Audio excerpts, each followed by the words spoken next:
Assalamu alaikum. My name is Tanya Talat and today I will discuss the Raoult's law, जो कि हमारा पीछे topic continue है. Raoult's law when both components are volatile. जब दो components हम ले रहे हैं दोनों वोलेटाइल हैं, देन Raoult's law क्या है. ओके, हमारे पास दो कंपोनेंट्स हैं, एक ए कंपोनेंट एंड एक बी कंपोनेंट. हमें पता है Raoult's law क्या है कि वेपर प्रेशर सोल्यूशन का इक्वल है vapour pressure of pure solvent, product के किस किस के vapour pressure of pure solvent and mole fraction of solvent, इन दोनों के प्रोडक्ट के इक्वल है वेपर प्रेशर सोल्यूशन का. अब कंपोनेंट ए पे हम Raoult's law अप्लाई करते हैं. कैसे? लाइक पी ए हमारे पास है, हम कह रहे थे कि कंपोनेंट ए का जो प्योर स्टेट में वेपर प्रेशर है हम उसको पी ए नॉट से रिप्रेजेंट कर रहे हैं. जो कंपोनेंट ए को सोल्यूट के साथ सॉल्व दूसरे कंपोनेंट के साथ, अभी हम ये नहीं कह सकते कि सोल्यूट ये है या सॉल्वेंट वो है, बस हम ये कह रहे थे कि दूसरे कंपोनेंट के साथ मिक्स करने से जो उसका बनता है वेपर प्रेशर उसको हम पी ए से रिप्रेजेंट कर देते हैं. और जो मोल फ्रैक्शन है कंपोनेंट की, लेट्स सपोज उसको हम एक्स ए से रिप्रेजेंट कर रहे हैं. तो हम ये ला अब कंपोनेंट ए पे अप्लाई करेंगे. तो कंपोनेंट ए का वेपर प्रेशर सोल्यूशन में हो गया पी ए, जो कि इक्वल है प्रोडक्ट के vapour pressure of pure solvent का हो गया कंपोनेंट ए के केस में पी ए नॉट, और product mole fraction of solvent, mole fraction of solvent, mole fraction हमने कर ली एक्स ए, कंपोनेंट की मोल फ्रैक्शन एक्स ए से रिप्रेजेंट. तो ये Raoult's law हमने अप्लाई कर दिया कंपोनेंट ए पे. अब हम कंपोनेंट बी पे भी वैसे ही लाइक अप्लाई कर देंगे कि वेपर इसी तरीके से हम कहेंगे कि इसका भी जो वेपर प्रेशर है सोल्यूशन में, यानी दूसरे कंपोनेंट के साथ ऐड करने के बाद वो पी है. जो प्योर स्टेट में इसका वेपर प्रेशर है वो पी बी नॉट है, और जो इसका वेपर प्रेशर मोल फ्रैक्शन है बी कंपोनेंट की उसको हम एक्स बी से रिप्रेजेंट कर रहे हैं. अब हम इस पे Raoult's law अप्लाई करते हैं. तो vapour pressure of a solution, तो P B vapour pressure of a solution है, vapour pressure of a pure solvent P B naught vapour pressure of a pure solvent है कंपोनेंट बी का, x1 mole fraction of a solvent, xb mole fraction of a component B. इन पे apply हो गया. अब हम देख रहे हैं कि जो टोटल वेपर प्रेशर है वो दोनों के सम के इक्वल है. ये वाला पार्ट अभी आपने नहीं देखना, ये आपकी बुक में गिवन है, ये जस्ट आपको समझाने के लिए बताया गया है. पहले आप इस तरफ प्रोसीड करेंगे कि टोटल वेपर प्रेशर किसके इक्वल है, कंपोनेंट ए के और कंपोनेंट बी के वेपर प्रेशर के सम के. ओके, अब पी ए कंपोनेंट की वैल्यू क्या थी, P vapour pressure P A component के वेपर प्रेशर की क्या वैल्यू थी, पी ए नॉट और एक्स ए, हमने वो पुट कर दी पी ए की जगह पे P A naught and X A. अब हमारे पास कंपोनेंट बी के वेपर प्रेशर की क्या वैल्यू है, P B not and X B, उसकी जगह पे हमने पुट कर दिया P B not and X B. Okay, अब यहाँ पर हम पढ़ चुके हैं पहले भी कि सम जितने भी कंपोनेंट्स सॉल्यूशन में है उनकी sum of mole fraction must be equal to 1 होनी चाहिए. यहाँ पे दो कंपोनेंट्स हैं, मतलब एक्स ए की mole fraction x A and B की मोल फ्रैक्शन एक्स बी, इनका सम किसके इक्वल होना चाहिए, 1 के.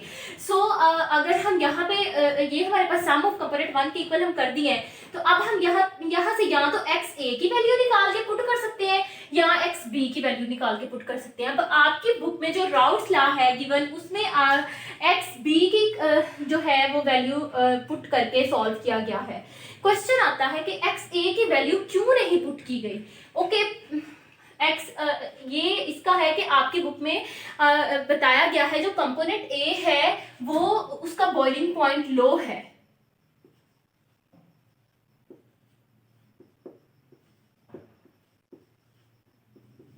एंड कंपोनेंट बी एक ऐसा कंपोनेंट है जिसका बॉइलिंग पॉइंट हाई है.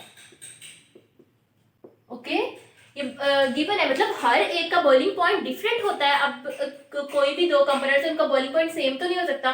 तो ये आपके बताया है कि कंपोनेंट ए का बॉइलिंग पॉइंट एक ऐसा कंपोनेंट है जिसका बॉइलिंग पॉइंट बी की निस्बत हाई है. ओके, अब अगर हम इनकी बॉइलिंग पॉइंट की बिना पर ये डिसाइड करना चाहें कि इन दोनों कंपोनेंट्स में वेपर प्रेशर किसका ज्यादा होगा, तो किसका होगा, ऑब्वियसली कंपोनेंट ए का होगा, क्योंकि वेपर प्रेशर जो जब एक्सटर्नल प्रेशर के इक्वल हो जाता है, वेपर प्रेशर जब एक्सटर्नल प्रेशर के इक्वल हो जाता है तो चीज बॉईल करना स्टार्ट करती है. इसका बॉइलिंग पॉइंट लो है, मतलब इसका वेपर प्रेशर पहले ही हाई है और वो बहुत जल्दी एक्सटर्नल प्रेशर के इक्वल हो जाता है और ये फटाफट फिर बॉईल करना स्टार्ट कर देता है.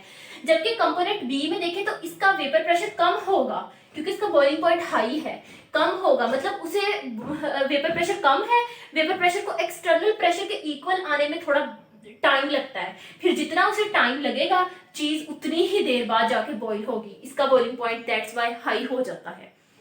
इसको अगर आप दोबारा देखना चाहें कि वेपर प्रेशर एक्सटर्नल प्रेशर के इक्वल होता है ना, तो मतलब अगर वेपर प्रेशर इतना है तो जब वो एक्सटर्नल प्रेशर के इक्वल आ जाएगा चीज ने तब बॉईल करना है। तो यहाँ पर कंपोनेंट ए का लो बॉइलिंग है, मतलब उसका वेपर प्रेशर पहले ही हाई है, उसको थोड़ा सा टाइम लगता है, वो एक्सटर्नल के इक्वल हो जाता है और ये कंपोनेंट बॉईल करना स्टार्ट होता है। इस तरीके से वेपर प्रेशर का और बॉइलिंग पॉइंट का इनवर्स रिलेशन है। तो कंपोनेंट ए का वेपर प्रेशर बॉइलिंग पॉइंट लो है तो इसका वेपर प्रेशर क्या होगा, हाई। वेपर प्रेशर इसका हाई होगा और इसका लो होगा, यानी हम यूं भी कह सकते हैं कि कंपोनेंट ए का वेपर प्रेशर हाई है कंपोनेंट बी प्योर में। ओके, अब हमारी बात ये हो रही थी कि यहां पर हम एक्स बी की वैल्यू पुट कर रहे हैं, एक्स बी की वैल्यू पुट करें, एक्स ए की क्यों नहीं पुट कर सकते, क्योंकि अब हम एक्स बी की वैल्यू को पहले पुट करके देख लेते हैं, फिर एक्स ए को देख लेते हैं, फिर कंपैरिजन कर लेते हैं। अब एक्स बी की वैल्यू को अगर हम पुट किया यहाँ पे तो ये 1 माइनस एक्स ए के इक्वल आ गई, चूंकि x A plus x B equal to 1 है।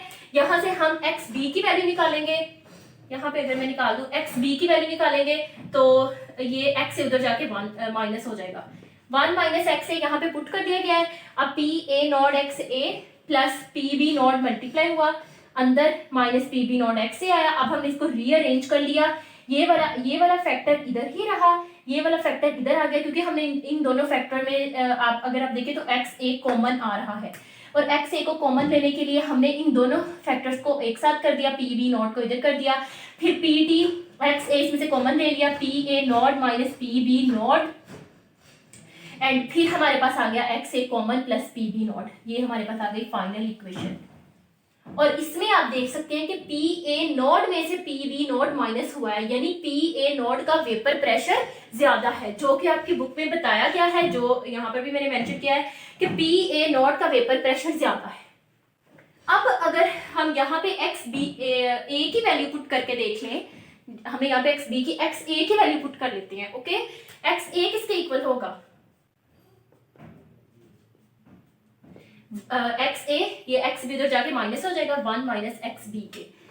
तो यहाँ तक तो वही है कि P T P A plus P B हो गया। अब यहाँ पे पी ए की जगह P A not x A put किया, पी बी की जगह P B not x P put किया। अब यहाँ पर आपने एक्स ए की वैल्यू पुट की है। Okay, P A not 1 minus x B, यही थी ना एक्स ए की वैल्यू, ये हमने इधर पुट कर दी, plus P B not x B, ये हमारे पास आ गया। अब हमारे पास क्या है कि पी ए नॉट को हमने अंदर मल्टीप्लाई कर दिया है, P A not minus P A not x B plus P B not x B, इतना आ गया। अब हम यहाँ पर भी कंपोनेंट्स को रीअरेंज कर लेते हैं, क्योंकि हमें नजर आ रहा है यहाँ पे भी एक्स बी है, यहाँ पे भी एक्स बी, हम इसको कॉमन ले सकते हैं। तो यहाँ पे P B not x B को हम इधर ले आते हैं, minus P A not x B इधर, और ये कंपोनेंट चला गया इधर।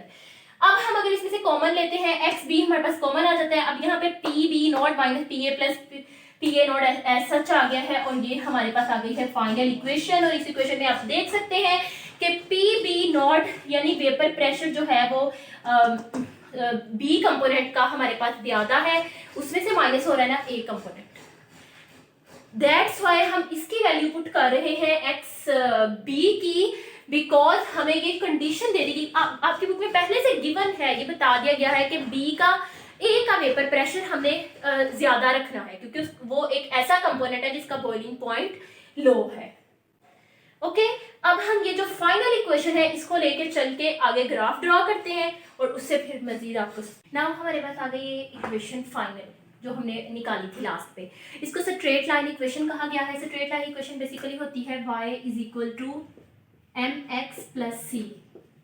इसमें y डिपेंडेंट वेरिएबल है जिसको y एक्सिस पे ड्रॉ करते हैं, m इसमें स्लोप होती है स्ट्रेट लाइन इक्वेशन में, x होता है इंडिपेंडेंट वेरिएबल जिसको हम ड्रॉ करते हैं x एक्सिस पे, और c हमारे पास होता है इंटरसेप्ट।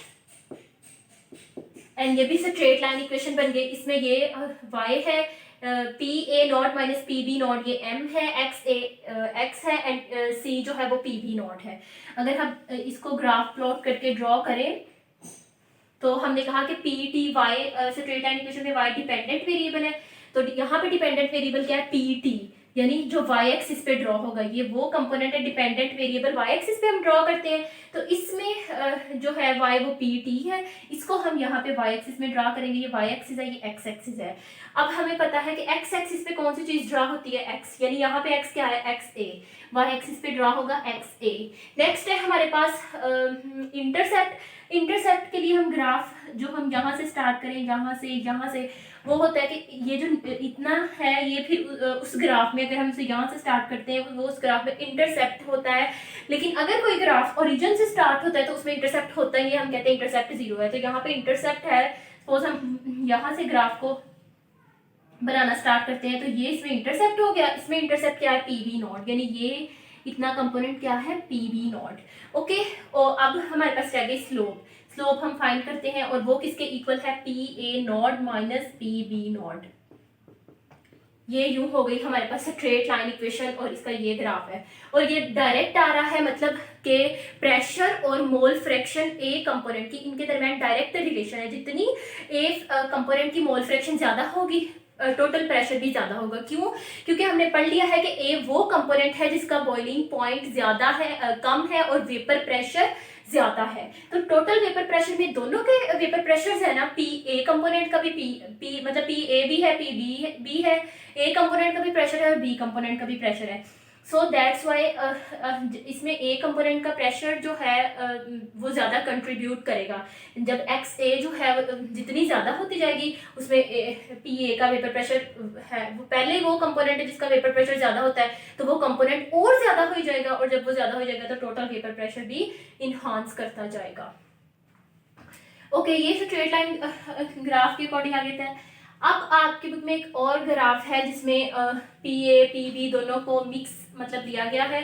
अगर हम उसको देखें, स्टडी करें, तो उसमें भी यही चीज़ें हैं कि यहाँ पे मोल फ्रैक्शन ली गई है, मोल फ्रैक्शन दोनों कंपोनेंट्स की, और यहाँ पर टोटल प्रेशर यानी पी ए नॉट का प्योर का और पी बी नॉट का प्योर का वो वाई एक्सिस पे लिया गया है और ये ग्राफ प्लॉट किया गया है।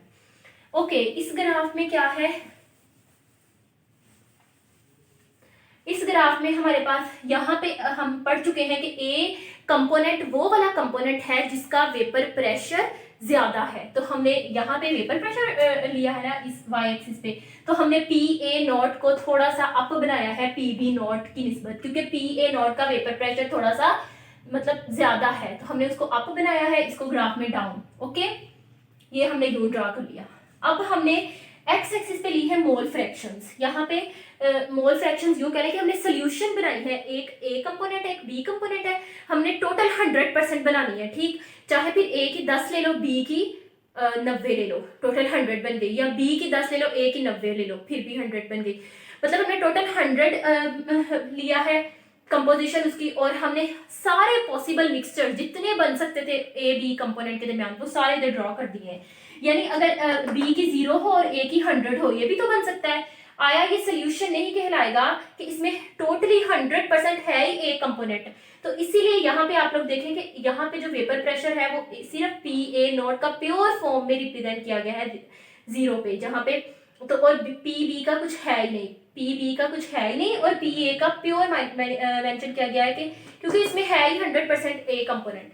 अब नेक्स्ट पॉसिबिलिटी है कि बी 10% ले लें, ये 90, फिर 100 बन जाएगा। नेक्स्ट इसको 20 ले लें, इसको 30, इसको 30, 70, मतलब जितनी पॉसिबल सॉल्यूशंस बन सकते थे वो सारे यहाँ पर बना दिए गए हैं। ओके, इतनी समझ आई। उसके बाद अब हम देखें कि अगर बी कंपोनेंट 10 है, ए 90 है, तो यहाँ पे इसका वेपर प्रेशर यहाँ पे है। फिर अगर ये 20 है, ये 80 है, वेपर प्रेशर यहाँ पे है। अब वेपर प्रेशर जो है हम देख रहे हैं कि लोअर हो रहा है, डिक्रीज हो रहा है यहाँ पे।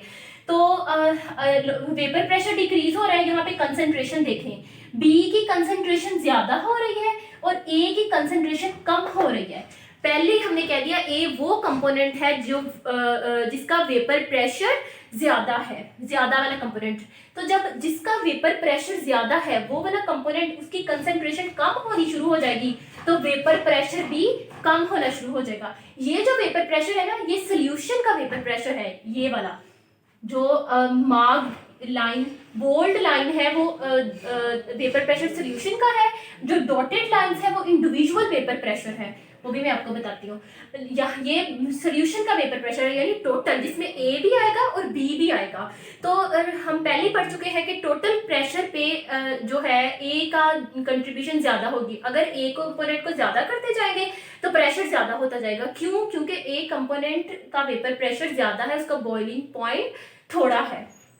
तो यहाँ पे जैसे ही उसकी कंसेंट्रेशन हम कम करते जा रहे हैं, 60, 50, 40, वेपर प्रेशर भी डाउनवर्ड जाता जा रहा है।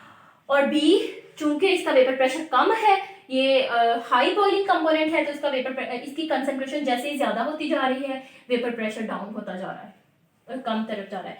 और यहाँ पे जो 0 है, यहाँ पे देख लें कि ये सोल्यूशन है नहीं, यहाँ पे टोटल 100% ए कंपोनेंट है, तो उसका ही प्योर में वेपर प्रेशर शो करवाया गया है। और यहाँ पे टोटल 100% बी कंपोनेंट है, बी ए है ही नहीं, तो यहाँ पे उसका प्योर का वेपर प्रेशर शो करवाया गया है, मतलब लाइक इसमें कोई दूसरा कंपोनेंट नहीं है। इधर ए प्योर है और इधर बी प्योर है, उनका भी वेपर प्रेशर शो करवाया है। नेक्स्ट है हमारे पास ये जो डॉटेड लाइंस हैं, ये डॉटेड लाइन शो करिए कि ए कंपोनेंट का वेपर प्रेशर यहाँ से स्टार्ट हो रहा है और डिक्रीज होता जा रहा है, यहाँ 0 पे चला गया है। क्यों? क्योंकि जैसे ही ए कंपोनेंट की फ्रैक्शन डिक्रीज हो रही है, मोल फ्रैक्शन, वैसे ही उसका वेपर प्रेशर भी कम होता जा रहा है।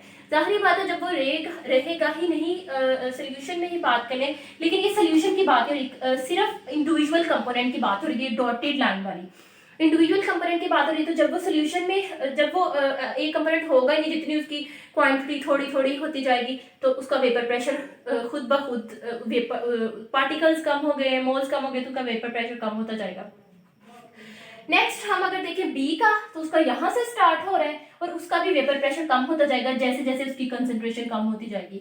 और आप देख रहे हैं कि इधर 90, 80, 70, यहाँ से हम देख सकते हैं कि बी की फ्रैक्शन कम होती जा रही है, उसका वेपर प्रेशर इस रुख कम हो रहा है, और ए की फ्रैक्शन इधर को जाए तो कम हो रही है और उसका वेपर प्रेशर ये।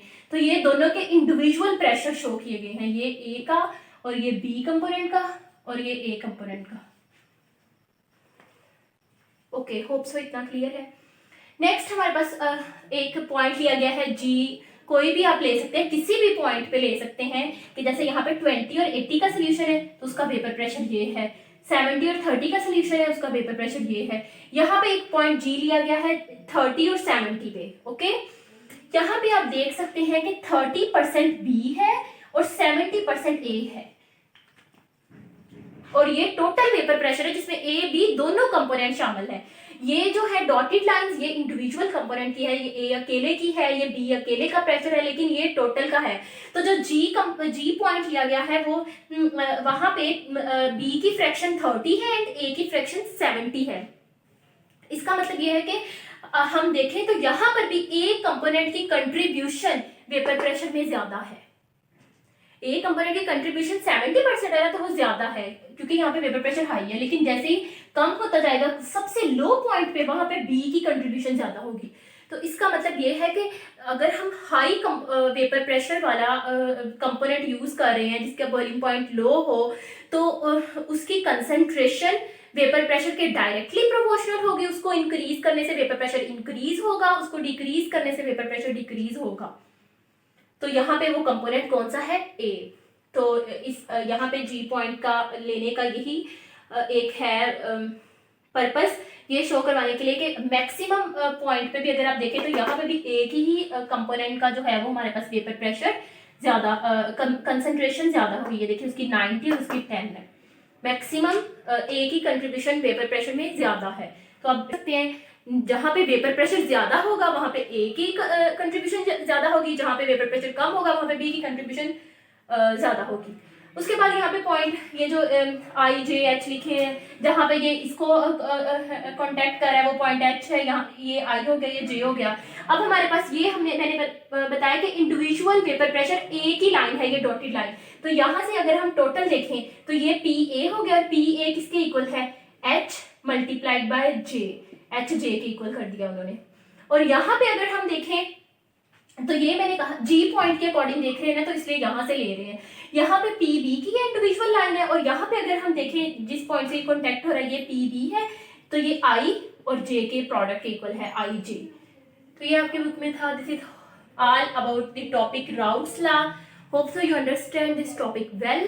If you have any queries, any question, you can ask in the comment section. Thank you.